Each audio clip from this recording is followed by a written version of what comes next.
நண்பர் அனைவருக்கும் வணக்கம். நம்மளது தூண்டில் பயணம் இன்றும் தொடர்கிறது. இன்றும் இல்லை என்றும் தொடரும் முடிந்த வலைக்கு. சரிங்களா? அந்த வகையில் நம்ம எங்கே வந்திருக்கிறோம் அப்படின்னா வேம்பார் வரைக்கும் வந்திருக்கோம். வேம்பார் ஒரு சீசனில் கொடுவா அப்படி அடிச்சுதுங்க. பொத்துன்னு அடிச்சுது. நம்மளும் வந்தோம், நமக்கு அடிக்கல. அதுக்கப்புறம் இப்போ தான் அந்த வேம்பாருக்கு வந்திருக்கோம். ஒரு சப்ஸ்கிரைபருமே கூப்பிட்டாங்க, எங்கள் ஊருக்கு வாங்க வீடியோ போடுங்க, அங்கனக்குள்ளே மீன் அடிக்கும் அப்படின்னு. இப்போ தான் டைம் கிடச்சிது, வந்திருக்கிறோம். நானும் சதாம்பிரவும் வந்திருக்கோம். அவர் ஆளை ட்ரை பண்ணிக்கிட்டு இருக்கிறாரு. எதாவது அடிக்குதா அப்படிங்கிறதையும் பார்ப்போம். வேம்பார் சரிங்களா? இப்போ ரீசெண்டாக மீன் இறங்கியிருக்கு அப்படின்னாங்க, கொஞ்சம் சின்ன சின்ன சைஸுகள். என்னத்தையா நம்ம கறிக்கு பிடிக்க முடியாதா அப்படின்னு நினச்சி வந்தோம். அந்த வகையில் என்ன மீன்லாம் பிடிக்கிறோம் அப்படிங்கிறத பார்ப்போம். வாங்க வீடியோக்குள்ளே போகலாம்.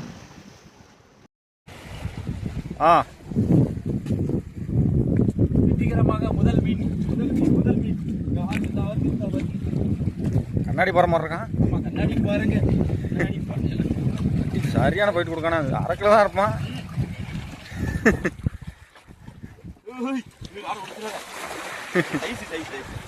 அரை கிலோ இருக்கு, தாராளமாக இருக்கும். வேற லெவல். முதல் மீன். நம்ம இன்னைக்கு சதாம்பரம் நம்மளும் வந்திருக்கிறோம்.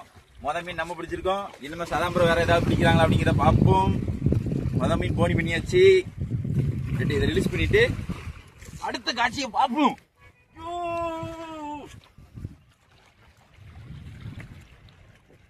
லைட்டா தான் அடிச்சிருக்கு பாருங்களேன். இங்க ஊக்கப்பாயி லேசா தான் இருக்கு. இங்க ஊக்கப்பாயி இது தட்டி இது கிழிஞ்சி எப்படி தொங்குது பாருங்க. அவ்வளவுதான். சூப்பரா இருக்காது. இந்த சைஸ்ல 4 மீன் பிடிச்சாலே போதும். ரொம்ப நாள் கழிச்சு பிடிக்கிறவங்க பாரு. ரைட்டு. ஓகே. அடுத்து நம்ம ஒன்று பிடித்து விட்டோம் வெற்றிகரமாக. அது எவ்வளவு பெருசு என்று பாருங்கள். அழகா வரணும். என்ன சைஸ் ஃபாலோ பண்ணி வந்தோம். எவ்வளவு செய்வோம் கிடையாது. எப்படி ஆனா ஃபாலோ பண்ணது கிடையாது. சதாம்பரோக்கு ஒரு மீன் சைஸா ஃபாலோ பண்ணிச்சு. ஆனா அவங்களுக்கு அடிக்கல. நம்ம ஒரு 1/2 கிலோ பிடிச்சோம். அதுக்கப்புறம் இப்போ ஒன்று பிடிச்சோம். நல்ல மஞ்ச பாருங்க, சூப்பரா இருக்கு. மேல ஒரு கலரை பத்தியா செம்மையா இருக்குது. இது என்ன டிவிக்கேவா? டிவிக்கேன்னா விஜய் கட்சி அந்த மாதிரி இருக்கு கலர். இல்ல அது எனக்கு மஞ்சள். நான் சின்ன பிள்ளையாவே இருக்குங்க, அதனால எனக்கு தெரியல. நல்லா சபிக்கு பாருதான், அதனால நம்ம எடுத்து வச்சுக்கிறோம். கறிக்காவும் இன்னொரு 4-5 பிடிச்சா வேண்டானா இருக்கு. மஞ்சள் வெள்ளை கருப்பு சூப்பரா இருக்கு. இதை எடுத்து போட்டு அடுத்து ட்ரை பண்ணி பார்ப்போம். அதான் ப்ரோ விடாமுயற்சியோட போட்டுக்கிட்டு இருக்காரு. நம்ம 2 மீன் பிடிச்சிருக்கோம் இல்லை நாம. ஆனால் ஒன்று சைஸ் அடிச்சா விட்டுட்டாரே. சா லைட்டை தொட்டுட்டு விட்டுட்டு. மை காட், இவருக்கு மட்டும் எங்கே இருந்துங்க அப்படி நடக்குது? 2 தடவை ஃபாலோ. இங்கனுக்குள்ள கல்லுக்கிட்ட ஃபாலோ பண்ணி விட்டுட்டு போயிட்டு எல்லாம் பாறை தான், வேறு எந்த மீனும் கிடையாதுங்க. வியாபாரம் வந்து கொடுவா அடிச்சிடலாம், அதை அடிச்சிடலாம் நினைக்காதீங்க தயவுசெய்து. கொடுவாலாம் அழிஞ்சு போச்சாங்க. யாருக்காவது 100ல் ஒரு ஆளுக்கு அடிக்குது அப்படின்னு கேள்விப்பட்டேன். இந்த கல்லுவரத்தில் மீன் நிற்கும். நாங்கள் மேக்ஸிமம் கல்லுவரத்தில் தான் போடுவோம். சின்ன சைஸ்ண்ணே. சரி போட்டுட்ருக்காரு, என்ன நடக்குன்னு பார்ப்போம். வழியாக மீன் பிடிச்சாராப்பா. சைஸா கொல்லு. சைஸு தான். பார்த்து அறா. ஏ சாமி, எத்தனை விட்டுருக்காருங்க. 3 மீன் ஸ்ட்ரைக்கு மிஸ்ஸு. ஒரு மீனை அடித்து கல்லுக்கிட்ட வரைக்கும் கொண்டு வந்து விட்டுட்டாரு. செல்லை எடுக்க போகிறேன் விட்டுட்டாரு. ஸோ கடவுளே அப்படின்ற மாதிரி ஆகிப்போச்சு கதை இன்னைக்கு. சரி ரைட்டு, எடுங்க ப்ரோ. அது ஊக்கப்போ எப்படியா இருக்கு பாருங்களேன். வங்குலி ஏற்றினாரு பார்க்கணும். ஒய்யால இந்த ரவுண்டு தப்பிச்சிடக்கூடாது. ஏன்னா போன ரவுண்டு கல்லுக்கிட்ட வரைக்கும் எடுத்தாரு. நான் செல்லை எடுக்க போகிறேன், மீன் போயிட்டுட்டாரு. ஐயா அப்படின்ற மாதிரி ஆகிப்போச்சு. அப்படியா சார்? 2 மீன் ஆயிருக்கும் தெரியுமா? போடுங்க ப்ரோ. அதான் அடிக்கும்னு நினைக்கிறேன் நேமா. என்ன வேற கல்லு போமா? இங்கே இப்போ போட்டு பார்ப்போமா? இப்போ தாங்க சொன்னார் வேற கல்லுக்கு போமா அப்படின்னு கேட்டார். அதை தான் கேட்டேன். சாமி இப்போ என்ன சொல்லுதுன்னு பார்ப்போம் அப்படின்னு. ஆனால் பிடிச்சது வேற. ஏன்னா கல் பக்கத்தில் வரைக்கும் ஃபைட் பண்ணி விட்டாரு. அவனே திருப்பி வந்து எடுக்க மாட்டான். ஏன்னா இது வேற கூட 2-3 மீன் வந்திருக்கும் போல. சரி ரைட்டு, இப்படி அடித்து விட்டார் ஐயா. சாதித்து விட்டார் சக்கரபாண்டி. சிறிது நாட்களாகவே நாங்கள் மீனே பிடிக்கலைங்க, அதுதான் உண்மை. ராடில் நாங்களும் படையெடுத்து அலைகிறோம், விசேஷமாக அடி இல்லை. இன்னைக்கு தான் என்னவோ ஒரு 3 மீன் கரை ஏறி இருக்கு. சுற்றிக்கிட்டே தான் இருக்கணும். அந்த போடுறாரு பாருங்க, அப்படி பாட்டு சுற்றிக்கிட்டே தான் இருப்பார். சரி, வேறு எதாவது அடிக்க அப்படிங்கிறத பார்ப்போம். ப்ரோவுக்கு மீன் அடித்து விட்டது. என்ன போட்டு பிடிக்கிறாரு அப்படிங்கிறத இப்போ பாருங்க.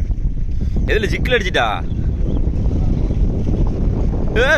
சதான் ப்ரோ, இதை முதல்ல செஞ்சுருக்கலாம் தெரியுமா? நீங்கள் இருக்கியே பார்த்தீங்களா? சரி, நல்ல ஆளியா நீங்கள். முதல்ல போட்டுருந்தா கூட 4 மீனை பிடிச்சிருப்பிய. போடுங்க ப்ரோ போடுங்க ப்ரோ, அப்பமே இருந்து சொல்லிட்டு இருக்கேன். சிக்கா போட்டு சுற்றுறாரு. என்னடா இவ்வளோ ஃபைட் பண்ணுறாருன்னு பார்த்தா சபிக்கிலோ சைஸாகவே அடிக்குது. எப்படியும் ஒரு 300 கிராம் இருக்கும். காய்க்கிலோ சைஸ் 4 மீன் பிடிச்சாலே சரியாக போச்சு இன்னைக்கு கறிக்கு. ஆளுங்க சொல்கிறத எங்கெங்க கேட்காரு. இது வந்து நம்ம ஹேண்ட்மேடு சபிக்கு தான், நம்ம கெட்டுற சபிக்கு தான். கடையில் வாங்குற சபிக்கு கிடையாது. கடையில் வாங்குற சபிக்குன்னா சைஸ் அடிச்சுன்னா அத்துட்டு போயிடும். ஆமாம், முள் சைஸை பாருங்க. இது 14ஆம் நம்பர் முள். சரிங்களா, பொட்டி முள் தான். இப்போ தான் நம்ம எமர் சீட் வச்சு தேய்ச்சி களத்தில் இறங்கினாரு. ஏன்னா கொஞ்ச நாள் அப்படியே வச்சுட்டாரு. ஏன்னா நம்மள மாதிரி ரெகுலர் வர மாட்டார் சதாம் ப்ரோ. வந்து எப்படின்னா சதாம் ப்ரோ ஆளக்கானு ஒரு சில நண்பர்கள் தேடுறீங்க. ரெகுலராக ஃபிஷிங் வர மாட்டார். அவருக்கு வந்து வேலை பழுது அதிகமாகிடும், வேலை டைமிங் அதிகமாகிடும். அதனால் அதிகமாக ஃபிஷிங் வர மாட்டார். டைம் கிடைக்கும் போது வருவார். அதுதான் ஒரு விஷயம். போட்டாரா எதுவும் ஜிக்கு மாதிரி தான். போட்டுட்டு அப்படி இழுக்க வேண்டியா, கிடிக்கு அப்படி எடுத்துகிட்டு இருக்கும்போது மீன் பாய்ச்சின்னு எடுத்துரும்.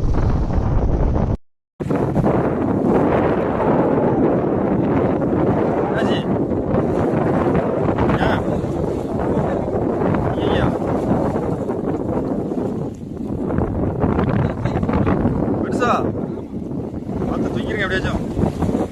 ஆமாம், சைஸு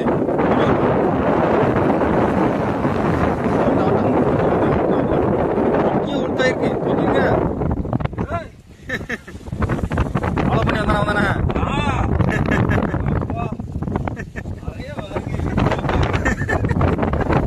குறுக்க இந்த கௌசிக்கு வந்தாங்க மாதிரி குறுக்கில் வந்துருக்கேண்ணா.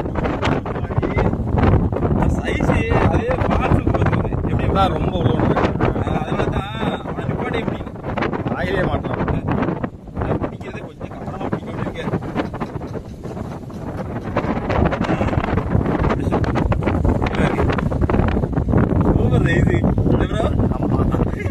வாயில அடி கிடையாது,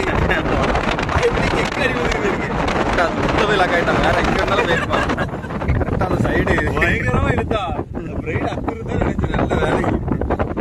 பாறை அடிச்சாலுமே கல்லுக்குள்ள போவோம். நிறைய பேர் சொல்லுவாங்க பாறை அடிச்சா உள்ள அடிப்பாங்க. நம்பாதீங்க சரிங்களா. எந்த மீன் அடிச்சாலும் அப்படியே பார் ஓரத்துலேயே தான் ஓடி வரும். பாருக்குள்ள அணைஞ்சு எப்படியாவது தப்பிக்க தான் முயற்சி பண்ணும். நம்ம ஒரு ஆள் விரட்டுறாங்க எனக்குள்ள ஓடி வெளியே தான் வைப்போம். ஒரு ஆள் இருந்தால் நம்ம சண்டை போடலாம். ஒரு 4-5 பேர் விரட்டுறாங்க, என்ன செய்ய முடியும்? ஒன்றும் செய்ய முடியாது. அதே கதை தான் வேணும். நான் ஒன்றும் செய்ய முடியாதுங்கிற கதைக்கு அவன் ஒதுக்கி தான் பார்ப்பான், வெளியே தான் பார்ப்பான். சரிங்களா, வெற்றி இது வியாபாரங்கள்ல கடைசி கல்லு. நம்ம எல்லாமே சொல்லி போடுறோம். முடிஞ்சா பிடிச்சிக்கோங்க, எல்லாரும் பிடிங்க. பாருங்க சோடி பாருங்க, அவ்வளோ டால்பின் தான். ஏ அம்மா எவ்வளோ பெருசுடா இந்த போது பார்த்தீங்களா பாருங்க. ஏ தேவ மாதாவே. சதான் ப்ரோ டால்பினை பார்த்தோன்னே ஷாக்காயிட்டாரு. என்ன காரணத்தால ஷாக்கானாரு தெரியுமா?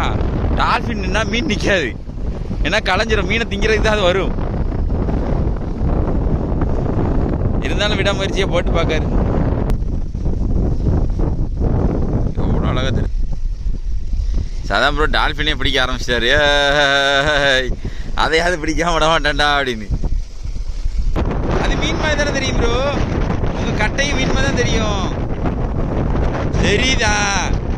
முதல்ல நம்ம ராடு தாங்குமா, 2 ஒடிச்சு விட்டுரும். 3 பீஸும் நம்ம பிடிச்சது. இது வந்து அப்பா, இது வந்து பொண்டாட்டி, இது வந்து மகன். 3மே எந்த பாகுபாடு இல்லாமல் தூக்கியிருக்கோம். சதாம் ப்ரோ மட்டும் அவங்க ஜோடியை மட்டும் தூக்கியிருக்காங்க, பிள்ளையை காணும். ஆல்ரெடி அது ஒன்றும் குட்டி போட ஆரம்பிக்கலன்னு நினைக்கிறேன். அதனால பருவத்துக்கு வரலன்னு நினைக்கிறேன். அதனால இப்போதான் புது தம்பதியினர் நினைக்கிறேன், அதை தூக்கிட்டாரு. இது வந்து கொஞ்சம் நாள்பட்டதால குட்டி குருமாவோட இருந்திருக்காங்க. ஒரு சில நண்பர்கள் ஒரு சின்ன டவுட் கேட்டீங்க, நான் அதை சொல்லியிருந்தேன். அதனால அந்த வீடியோ எடுக்காதீங்க. பாருங்க, கல் ஓரத்தில் எப்படி போடுறது அது இதுன்னு கேட்குறீங்க. எல்லாத்தையும் ஒரே வீடியோவில் என்னால் வளர்க்க முடியாது. ரெகுலராக பாருங்கள், உங்களுக்கு கட்டாயம் தெரியும். லீடு லைன் போட்டிருக்கோம் பார்த்தீங்களா, இது 80 பாயிண்ட் நரம்பு, சரிங்களா? ஒரு சின்ன கிளிப்பே ஒரு ஜிக் போட்டிருக்கோம். இதில் வந்து இந்த இடத்துல வந்து ஒரு நாட்டு போட்டிருக்கோம். இப்படி போடலாம், இதில் திருகு வச்சும் போடலாம். நம்ம சதாம்பரம் வந்து இதில் திருகு வச்சிருப்பாரு, இதை இணைச்சி விட்டுருவாரு. நீங்கள் அப்படி போட்டிங்கன்னா உங்களுக்கு ரொம்ப ஈஸி, புதுசாக கற்றுக்கிற நண்பர்களுக்கு, சரிங்களா? இதே கல் ஓரங்களில் போடுறீங்க, ஜிக்கு போடுறீங்கன்னா 80 பாயிண்ட் உங்களுக்கு போதுமானது தான். அதுவே நீங்கள் கல் ஓரத்தில் நைட் ஃபிஷிங் பண்ணுறீங்க, சாப்ளூர் போகிறீங்க, ரால் பொம்மை போகிறீங்க அப்படின்னா 100 பாயிண்ட் போட்டுக்கோங்க. 90 பாயிண்ட் 100 பாயிண்ட் போட்டுக்கோங்க. 80 பாயிண்ட் போடுவீங்க, அதோட ஒரு 10 பாயிண்ட் 20 பாயிண்ட் கூட்டி போடுங்க. உங்களுக்கு கல் ஓரத்தில் தேய்ச்சாலும் இழுத்தாலும் அக்கறை வாய்ப்பு குறையும். ஸ்டீல் லைன் யூஸ் பண்ணாதீங்க. ஸ்டீல் லைன் யூஸ் பண்ணீங்கன்னா அந்த அளவுக்கு இன்விசிபிள் ஆகாது, இது மறையாது. அதாவது நரம்பு வந்து மறைஞ்சிரும். இது வந்து தண்ணி மாதிரி இருக்கும். உள்ளே போட்டிங்கன்னா உங்களாலே கண்டுபிடிக்க முடியாது. இப்போ போட்டிங்கன்னா இந்த ஜிக்கு மட்டும் தான் மீனுக்கு தெரியும், அதெல்லாம் எடுக்கும், சரிங்களா? அதனால ஸ்டீல் லைன் அதிகமாக யூஸ் பண்ணாதீங்க. பிரைட் லைனே யூஸ் பண்ணுங்க. இதே யூஸ் பண்ணுங்க. டேரெக்டாக பிரைட் லைன்லையும் கட்டாதீங்க. பிரைட் லைனில் டேரெக்டாக கட்டிங்கன்னா அத்துரும். இது வந்து தெரிஞ்ச நண்பர்களுக்காக இல்லை, தெரியாத நண்பர்கள் கேட்டுக்கிட்டு இருக்கீங்க. அதுக்காக தான் இன்னொரு வீடியோவில் உங்களுக்கு வந்து இந்த நாட்டு போடுறது எல்லாத்தையுமே உங்களுக்கு டீட்டெயிலாக காட்டுறேன். யாருக்கிட்டே பல வீடியோக்களில் சொல்லியிருக்கேன். இதுதான் நாட்டு, சிம்பிள் நாட்டு தான். இதெல்லாம் உங்களுக்கு காட்டுறேன், விவரமாகவே காட்டுறேன். இல்லைனா தூண்டில் செட் பண்ணுவது எப்படி அப்படின்னு ஒரு வீடியோ போட்டிருப்பேன், அதை போய் பாருங்கள். உங்களுக்கு நாட்டு அடிக்கிறது, ஜிக் பண்ணுறது, எப்படி பொம்மை மாற்றுறதுன்னு எல்லா விளக்கமுமே கொடுத்துருப்பேன். இன்னைக்கு வீடியோவில் நம்ம சதாம்பரம் மீன் பிடிச்சது, நான் மீன் பிடிச்சது எல்லாத்தையுமே பார்த்துருப்பீங்க. வேம்பாரில் ரொம்ப நாள் கழிச்சு, வேம்பார் தானே ப்ரோ, வேம்பாரில் ரொம்ப நாள் கழிச்சு இந்த 5 மீனை ஏற்றிருக்கோம். என்ன செய்ய சொல்கிறீங்க? அவ்வளோதான், நிலமை பெருகிட்டு இருக்கு. நம்ம சேனலில் வந்து லைக் பண்ணுங்கள், ஷேர் பண்ணுங்கள், கமெண்ட் பண்ணுங்கள், சப்ஸ்கிரைப் பண்ணுறது பார்த்து செஞ்சு விடுங்க, சரிங்களா? இதே போல் மற்றொரு வீடியோ சந்திப்பேன் நண்பர்களே. பாய்.